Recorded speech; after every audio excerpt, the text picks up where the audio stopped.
You think you're in control, but the truth is, a far darker impulse has been pulling your strings from the very start. Every man has a forbidden desire he can't admit. It's not weakness, it's the silent hand shaping his choices, his pride, even his love. Welcome, tonight, we're stepping beyond what you've been told about control, lust, and power.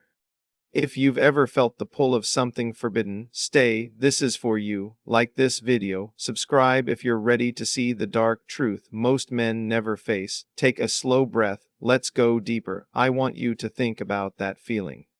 That quiet hum in the back of your mind, it's the one you get when you see a man with effortless command. The kind of presence that turns heads without a single word. You tell yourself it's about his success, his car, his clothes. But deep down, in the part of you that's more honest, you know it's something else entirely. It's a kind of power, a dangerous gravity, and you want to know how he got it. Most men ignore that feeling. They dismiss it as envy, or they call it a passing thought. They tell themselves that true power comes from hard work, from being a good man, and from following the rules. And they spend their lives chasing shadows, climbing ladders that lead to empty rooms, all while that quiet hum grows a little louder, a little more insistent. They never told you that the very comfort you seek is a subtle cage binding you. It's the most sophisticated trap ever devised, a trap that uses your own desires against you. Think about it, a stable job, a safe relationship, a predictable future. These aren't just goals, they're anchors. They tether you to a life that feels secure, but in doing so, they also prevent you from exploring the wilder, more primal parts of yourself. The parts that know the truth, the parts that know what true power feels like. Imagine a man named Leo. He did everything right. He got a degree, found a respectable job, married a kind woman. His life was a picture of success, a flawless mirror reflecting everything society told him he should be. But late at night, staring at his reflection, he felt a profound emptiness. He would look at the locked door of his study, and for a moment, he wouldn't see a room. He would see a symbol of all the unspoken truths he had locked away. The ambition he was told was too aggressive. The desires he was told were too selfish. The ruthless streak that was too unchristian. What he had was not freedom, but a carefully constructed prison built from the expectations of others. This is the psychological trigger, the fear of social exclusion, the shame of being that guy.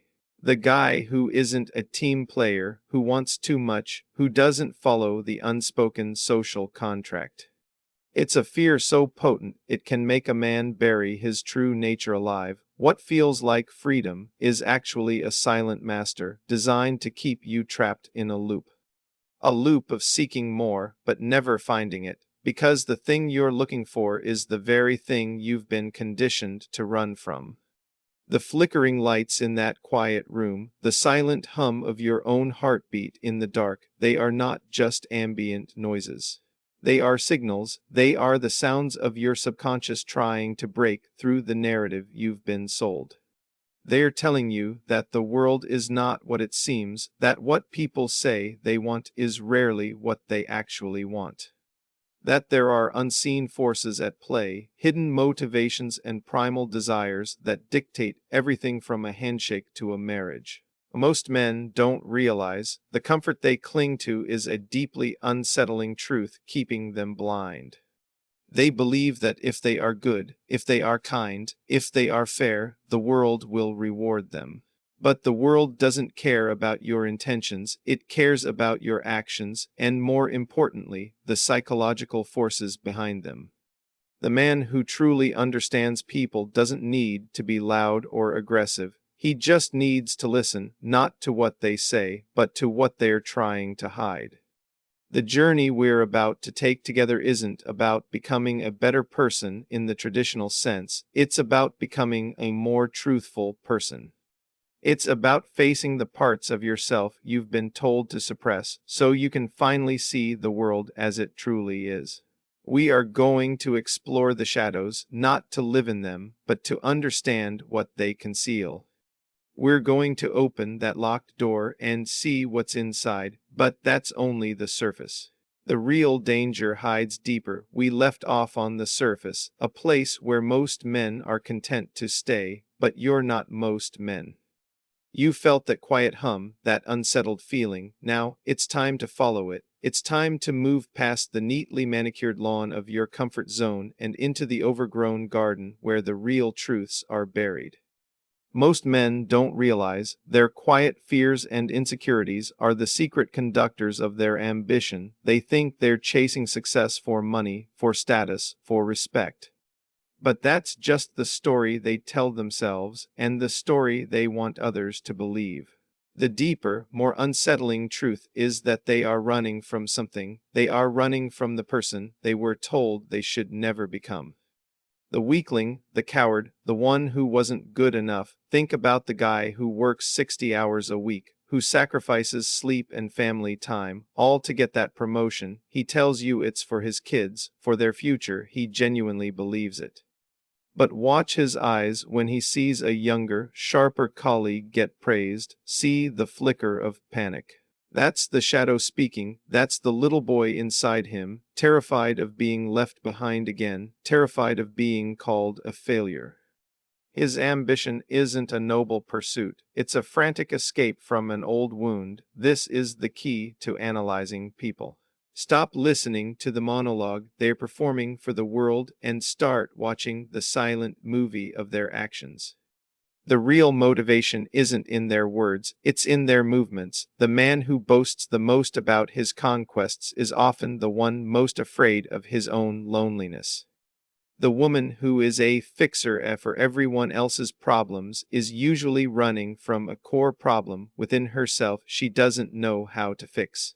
They never told you your greatest strengths are the hidden chains binding you. You are proud of your kindness, your loyalty, your patience. These are beautiful traits, but in the wrong hands, they become tools for your own manipulation. The kindness that makes you agree to help a friend, even when you're exhausted, isn't just generosity. It's also a fear of saying no, a fear of being seen as selfish. The loyalty that keeps you in a dead-end relationship isn't just love. It's a terror of being alone. Your strength is a cage if you don't understand the lock. It's time to stop seeing people as just good or bad. The world is a spectrum of shadows. And every person you meet is a walking contradiction, a mix of light and dark, a puppet and a master all at once. The moment you accept this, the game changes. You stop judging and you start observing. You stop reacting and you start understanding. You begin to see the world not as a battlefield of morality, but as a subtle chessboard of human psychology. The shadow, the locked door, the quiet hum, they're all reflections of a single, universal truth. What we hide is what drives us. What we deny is what defines us. What we run from is what we are running to. And until you face your own shadow, you will always be a pawn in someone else's game. But that's only the beginning. The real power comes from turning their shadows against them. In the last section, we spoke of shadows and silent motivations. But that was just theory. Now, we're going to get practical. We're going to talk about a darker, more intimate truth, the power hidden in someone's pain. You can't truly understand what motivates a person until you see the hidden wound they're trying to heal or the deep-seated void they're desperate to fill. Think of a man you know who constantly seeks validation. He posts his achievements online, he tells stories that make him sound important, and he buys things he can't afford just to impress others. Most people would call this vanity or insecurity, but that's a superficial analysis. You have to go deeper. You have to ask yourself, what is he trying to prove, and to whom? The answer is never the people watching. The answer is usually a ghost from his past, a father who never said he was proud, a bully who made him feel worthless, a girl who laughed at him. He isn't trying to gain validation. He's trying to heal a very specific old pain. He's trying to scream to the world, look at me, I am not who you said I was.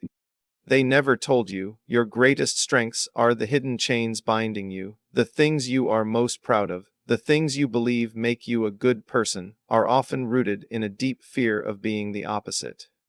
The man who is overly generous might be terrified of being seen as selfish because he once was. The man who is endlessly loyal might be so because he once felt betrayed, and he now projects that loyalty onto everyone around him, desperate to create a world where betrayal can't happen again. This is the key to unlocking people's true motives. Look for the scar, not the physical one, but the emotional one, the one that dictates their behavior without them even realizing it. The person who is a workaholic isn't just ambitious, they're likely running from the quiet of their own thoughts, from a life that feels empty without the constant noise of productivity. The person who always tries to be the center of attention is likely afraid of being forgotten, of fading into the background. Every human interaction is a delicate dance around these wounds. When you know where someone is bleeding, you know where to apply pressure. You learn how to connect with them on a level that bypasses their conscious defenses. You don't exploit their pain, you simply see it for what it is, the engine of their every action.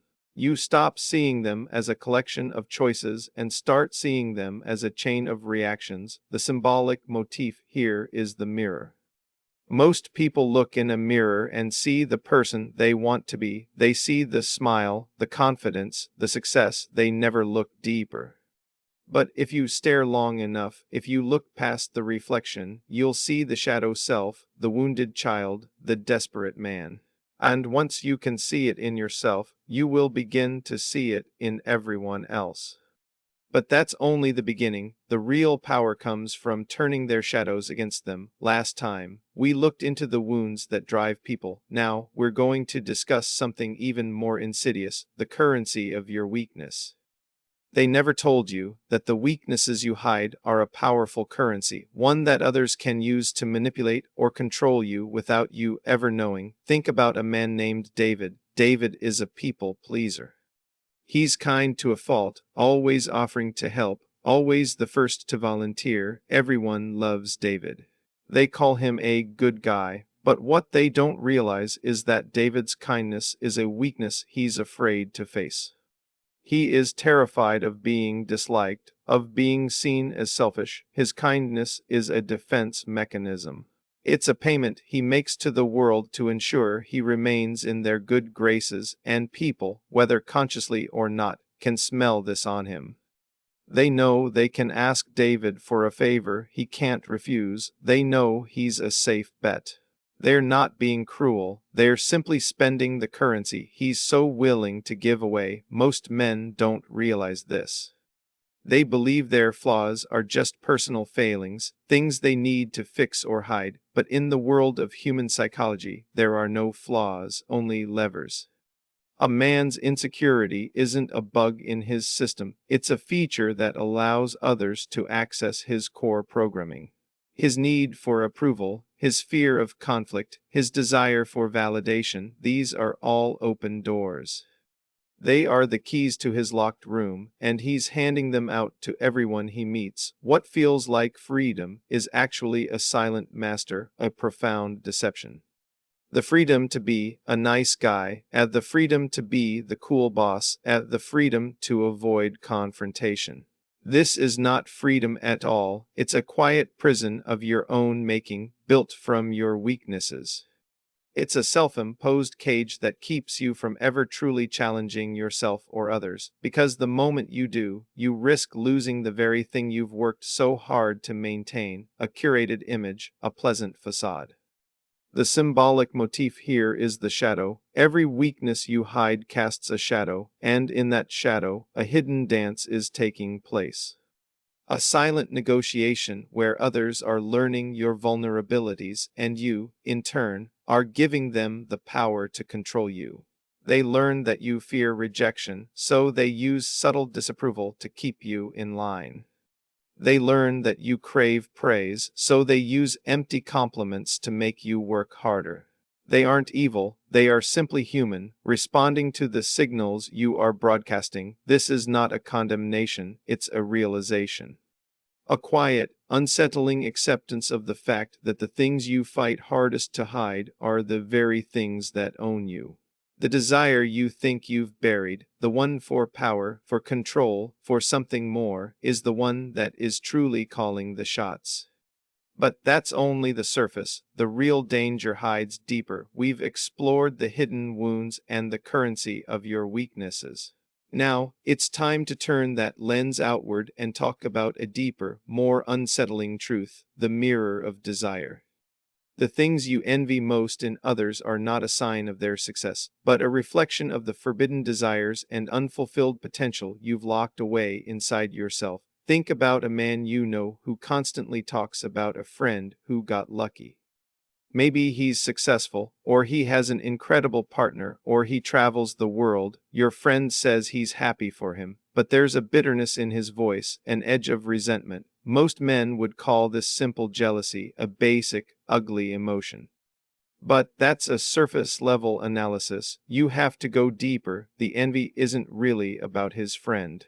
The envy is a reflection of his own unacknowledged desires. He's not jealous of the car, he's jealous of the feeling of power that comes with it. He's not jealous of the vacation, he's jealous of the freedom that allows it. He's seeing a life he subconsciously wants, a life he told himself he couldn't have. So instead of chasing it, he projects his forbidden desire onto another man and resents him for having the courage to live it. This is the psychological trigger, the inner conflict between who you are and who you want to be. The shame of admitting you want something taboo, as something you were told was too selfish or too wild. It's a fight between your conscious, good self and your unconscious, primal self. And the unconscious self, the one that wants the power and the freedom, will always find a way to make itself heard, even if it has to do so through the bitter, resentful voice of envy. Most men don't realize the illusion of choice is actually a meticulously crafted illusion keeping them blind. They believe they chose to not chase that risky business idea, or to not approach that beautiful woman, or to not demand more from their lives, but did they really choose? Or did their fear, their shame, their unacknowledged desires make the choice for them? They didn't choose the safe path chose them, because they were too afraid to look in the mirror and see the man who wanted to take the dangerous one. The symbolic motif here is the forbidden flame. That burning desire you suppress, the one you think you've extinguished, never really goes away, it just smolders in the background, waiting for a spark. And when you see it burning brightly in someone else, it can either light your way or burn you with resentment. The choice, for the first time, is yours. You can continue to resent the reflection, or you can finally acknowledge the flame within yourself. But that's only the beginning. The real power comes from turning their shadows against them. We've looked inward at the wounds and desires you hide. Now, it's time to step into the most intricate and dangerous game of all, the silent negotiation. Every relationship, whether with a partner, a friend, or a colleague, is a silent negotiation for power. What's left unsaid, the needs, the fears, the unspoken deals, determines who truly holds the leverage. Think about a couple you know where one person always seems to get their way, they never argue, the other person just gives in. Most people would say, oh, he's just so nice, or she's just more dominant. But that's a child's understanding of the world. The truth is far more complex and far more subtle. The person who gives in isn't doing so out of kindness, they are making a silent trade.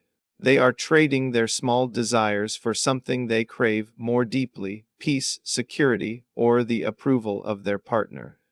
They are offering their surrender as a currency, and the other person, consciously or not, is accepting it.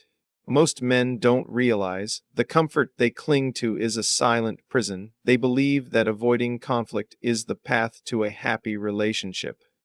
But what they're actually doing is building a prison of unspoken resentment. Every time you say yes when you want to say no, you are reinforcing the bars of that cage.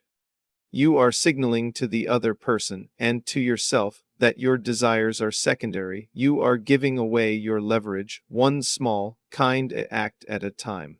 And as you do, the balance of power shifts, quietly, without a single word being spoken. This is where the symbolic motif of the locked door comes in. The locked door isn't just about your hidden self, it's also about the unspoken truths in your relationships. Every time a difficult conversation is avoided, every time a feeling is suppressed, you are locking another door. You are creating a room of forbidden thoughts, and the key is now in the hands of the other person, because they know you are willing to do anything to keep that door from being opened.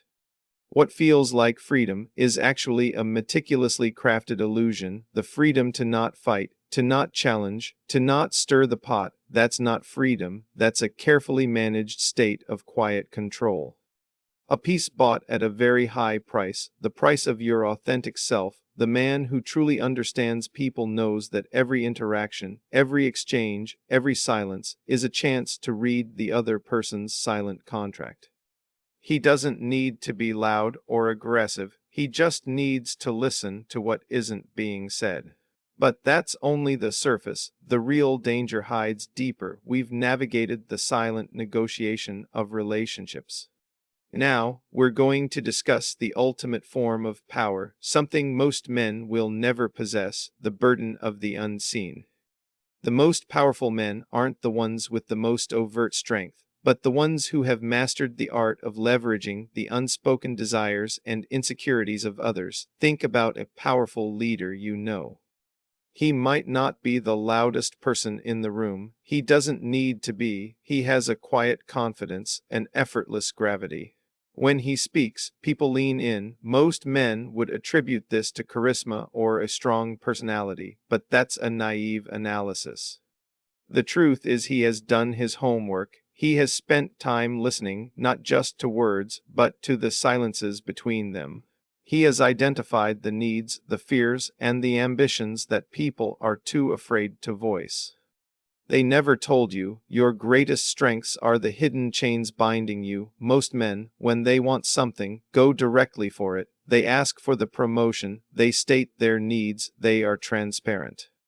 They believe this is a sign of strength, of honesty, but in doing so, they are giving away all their leverage. The powerful man knows this. He doesn't go after what he wants directly. He goes after the thing that will get him what he wants. He targets the unspoken desires of the person who can give it to him. What feels like freedom is actually a silent master, a profound deception. The freedom to be direct, to be yourself, and to be transparent. This is not freedom, it's a profound naivety. It's a belief that the world operates on a level playing field, where honesty is always rewarded. The powerful man knows the world is a game of leverage. He knows that people are not logical, they are emotional. He knows that the easiest way to get someone to do something is not to tell them what you want, but to make them feel like it was their idea all along. The symbolic motif here is the shadow. The powerful man knows that every person he interacts with has a shadow, a hidden ambition, a deep-seated insecurity. He doesn't need to expose their shadow, he just needs to know it's there.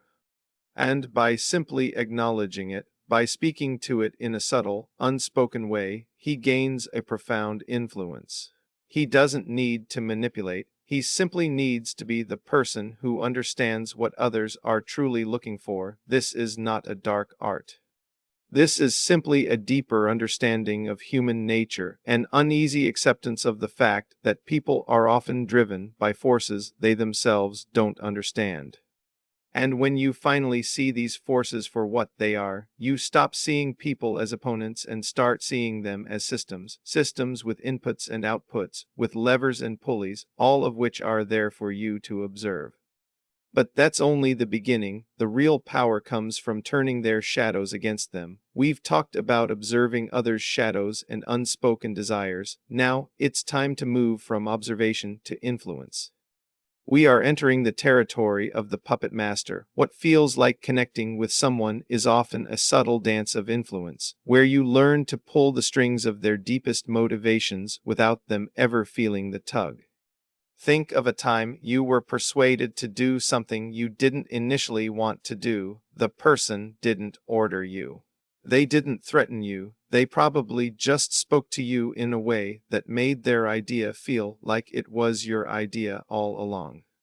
Maybe they appealed to your sense of duty, your fear of missing out, or your desire for approval. They didn't just sell you on an idea, they sold you on a feeling. They made you believe that by doing what they wanted, you would be getting what you truly wanted, even if you didn't realize it yet. This is the psychological trigger, the manipulation of choice. Most men believe they make decisions based on logic and reason, but the truth is most decisions are made emotionally, then justified logically. The puppet master understands this. He doesn't try to change your mind, he changes your emotions. He plants a seed of an idea, a fear, or a desire, and then he steps back and lets you do the work for him. He watches as the seed grows, as you justify his idea to yourself, as you convince yourself it was your own profound insight. They never told you your greatest strengths are the hidden chains binding you, the very things you pride yourself on. Your intellect, your rationality, your independence are the most powerful tools in the hands of a master manipulator. He doesn't try to control a weak mind, he works to subtly guide a strong one. Because a strong mind, once convinced, will fight for an idea with a ferocity that a weak mind never could. The symbolic motif here is the flickering light. A flickering light doesn't just illuminate, it casts shadows that dance and shift, creating illusions. The puppet master is a flickering light. He doesn't show you the full picture. He only shows you what he wants you to see, and he lets the shadows of your own insecurities and desires fill in the rest.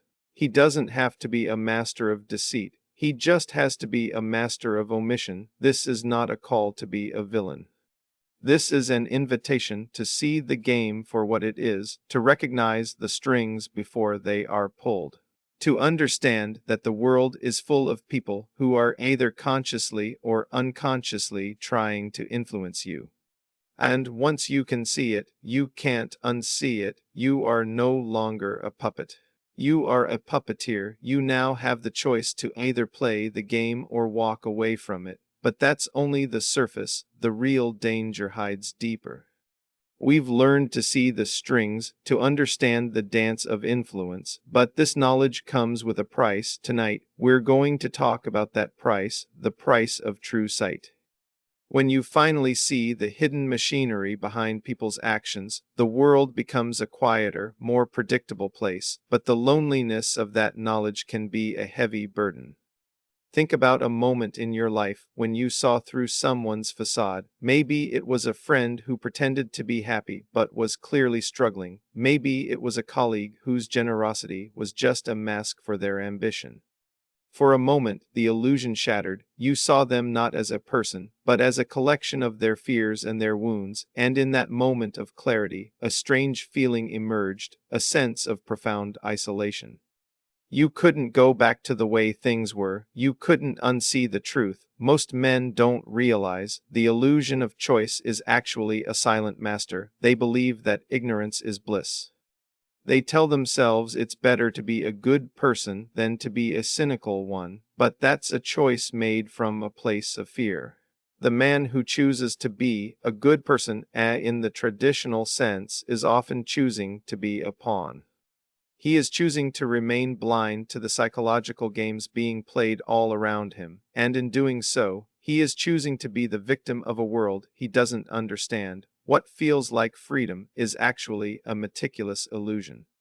The freedom to trust everyone, to believe in the best in people, to live an uncomplicated life. That's not freedom, that's a profound naivety. It's the freedom of a child who doesn't understand that the world is not always a safe place. The man who truly understands people knows that trust is a commodity, not a birthright. He knows that every person is a walking contradiction, and that to trust someone blindly is to make yourself a willing target. The symbolic motif here is the locked door. The door isn't just about your hidden self anymore. It's also about the door that separates you from the rest of the world. The moment you see the truth, you are forever on the other side of that door.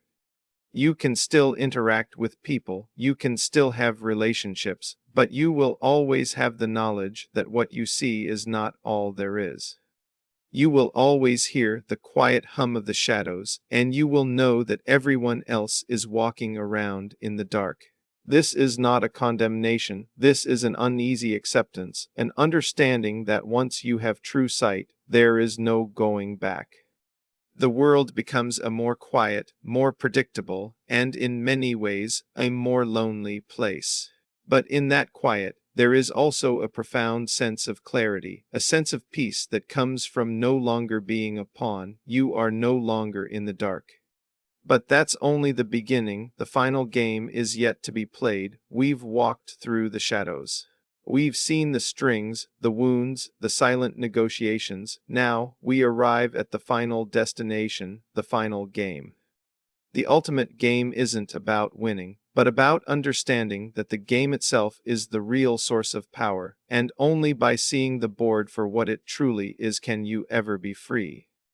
Most men live their lives as players in a game they don't understand. They chase money because they're told it means success. They seek power because they're told it brings respect. They're playing by rules they didn't write, and for a prize that doesn't truly exist. They are pawns on a chessboard, and they don't even realize they're on a board they never told you. Your greatest strengths are the hidden chains binding you. Your ambition, your desire for love, your need for connection, these are not inherently bad. But when you are a player who doesn't understand the game, these beautiful qualities become the very tools used against you. The man who truly understands people knows that the game of life isn't about accumulating things, it's about mastering the psychology of the players. It's about being able to step back, observe the board, and see the invisible forces at play. This is the moment of quiet clarity, the moment you realize that the world is a stage and everyone is an actor, including you. The man who truly understands people stops playing for the audience and starts playing for himself. He doesn't need to manipulate others, he just needs to stop being manipulated. He doesn't need to win every battle, he just needs to stop fighting battles he doesn't need to fight. He has found a new kind of power, a power that comes not from control, but from detachment. This is not a dark art, this is a profound liberation. It's the final step in your journey. Tonight, when you face your reflection, you'll see the part of you they told you to kill, but it never left. You'll see the man who isn't a pawn, who isn't a victim, who isn't an actor in someone else's play. You'll see the man who knows the rules, but chooses to play a different game. Tonight, we've walked through the silent halls of human psychology, exposing the shadows that drive us and the illusions that bind us. We've seen that what feels like freedom is often a cage, and what we hide from others is what truly controls us. You now have a choice. You can close this video and go back to the darkness, living as a pawn in a game you don't understand, or you can choose to wield this new sight. This isn't about becoming a master manipulator. It's about becoming a master of yourself. It's about recognizing the strings before they are pulled. It's about understanding the game so you can finally choose to play it on your own terms. If you're ready to stop being a spectator and start being the one who sees, I want you to do two things. First, like this video to signal your quiet acceptance of this truth.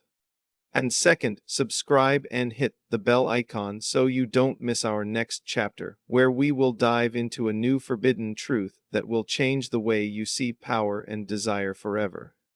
Tonight, when you face your reflection, you'll see the part of you they told you to kill, but it never left.